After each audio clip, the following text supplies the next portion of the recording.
Halo teman-teman, sahabat Huzaifa Jasmi Channel. Apa kabar semuanya? Semoga dalam keadaan baik.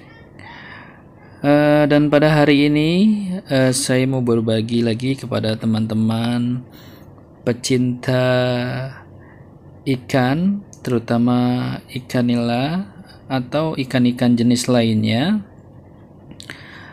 Pada kali ini saya mau berbagi bagaimana caranya mengeluarkan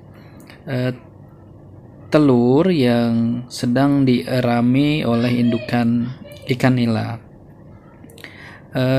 Karena pada hari ini saya lihat ada indukan nila yang sedang mengerami telur, jadi saya coba berbagi kepada teman-teman sahabat Huzaifa Jasmi yang selalu setia menonton video saya. Teman-teman bisa perhatikan di bak ini sudah ada indukan ikan nila yang di dalam mulutnya itu ada telurnya. Jadi ciri-ciri ikan nila yang sedang mengerami telur itu dia tidak makan ya teman-teman. Jadi dia berpuasa selama dia sedang mengerami telur. Jadi teman-teman mudah sekali memperhatikan nila mana sih yang sedang mengerami telur, itu mudah sekali. Jadi nila yang sedang mengerami telur itu dia tidak makan. Jadi kalau yang lain makan, dia hanya diam saja di permukaan dan mulutnya tertutup. Nah, teman-teman bisa lihat, saya buka di sini mulut indukannya, lihat ya telurnya terlihat di situ. Nah, ini telurnya sudah ada yang keluar dari mulutnya. Jadi nila itu menyimpan telur-telurnya di rongga mulut teman-teman. Nah, bisa dilihat ya di sini.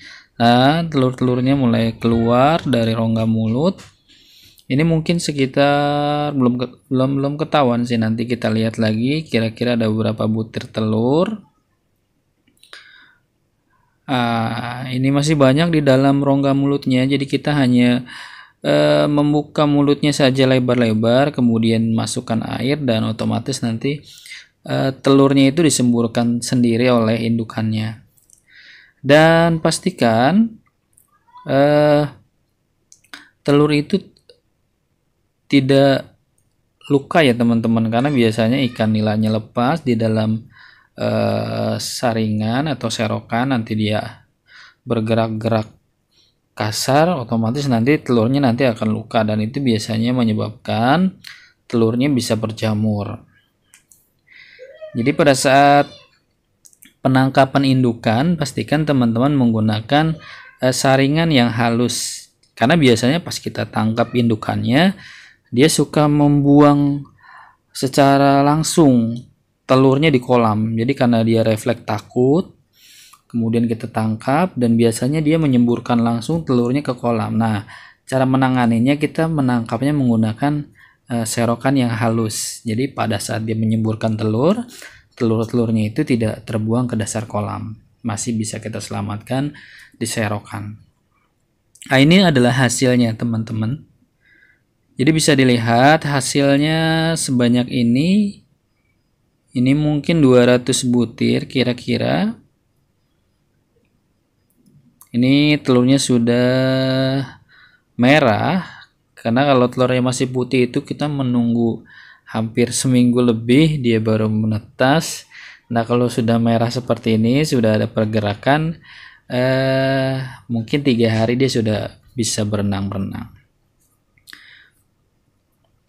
Jadi buat teman-teman yang mau membudidayakan ikan nila itu mudah sekali. Karena kalau kita misalkan mau budidaya kemudian beli bibitan sendiri itu lumayan harga bibitnya. Nah, alangkah baiknya kita bisa pembibitan sendiri, lalu pembudidayaan pembesaran itu bisa lebih baik lah, kos untuk pembelian bibitnya lebih bisa kita kurangi. Kalau saya hanya hobi saja, nanti telur ini nanti akan saya tuangkan ke bak ya teman-teman. Nah, teman-teman bisa lihat telurnya sudah berwarna keemasan, dan ini adalah telur yang tadi kita keluarkan. Yang tadi itu yang sedikit berwarna kecoklatan itu teman-teman. Nah, yang telur agak putih itu tadi saya tangkap juga di kolam, dan pas saya tangkap dari kolam ternyata indukannya langsung menyemburkan telurnya. Makanya saya tidak sempat buat videonya dan saya langsung campur di sini, dan dia ternyata beda. Yang putih ini dia mungkin baru 3 hari 4 hari dirami induknya, dan yang kuning kecoklatan itu yang kemasan itu mungkin sudah hampir 1 minggu diirami oleh induknya, dan dia sudah terlihat ada kepala anakannya di situ kalau di zoom. Nah, ini kita taruh bak, pastikan baknya bersih dan airnya pun bersih, tidak tercemari, karena kalau airnya kotor, baknya kotor, itu biasanya nanti dia ada bakteri yang menyebabkan telurnya itu nanti menjadi busuk. Nah, hanya seperti ini aja teman-teman. Telurnya kita diamkan di bak, dan nanti bak ini kita berikan aerator. Nah, fungsi aerator adalah agar siklus oksigen yang ada di dalam air itu terus mengalir, berjalan merata, dan telurnya itu terus mendapatkan oksigen. Nah, ini kita berikan aerator agar perputaran air itu selalu terjaga di dalam bak itu.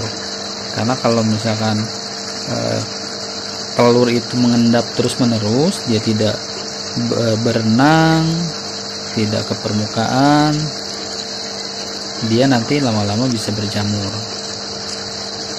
Karena di dalam mulut indukan sendiri telur itu terus berputar, jadi diputar sama indukannya, melalui insangnya itu telur itu di dalam mulut indukan itu berputar. Makanya kita jadikan bak itu seperti dia berada di dalam mulut indukannya. Nah, ini kita diamkan saja, dia menggunakan aerator, kita diamkan. Kalau yang telurnya sudah kuning, sudah ada pala baby ikannya, itu biasanya 3 hari 4 hari dia sudah berenang-renang kecil gitu di dalam bak. Kalau yang masih putih itu mungkin sekitar 7 hari lah, itu baru bisa berenang-renang. Dan pastikan bak ini tidak terkena air hujan dan tidak terkena matahari secara langsung. Nah, ini kita diamkan saja. Kalau airnya sedikit keruh, kita ambil sedikit lalu kita tambahkan kembali. Oke teman-teman, itu saja video kali ini, mudah-mudahan bermanfaat. Jika video ini bermanfaat, jangan lupa teman-teman klik like dan subscribe. Terima kasih.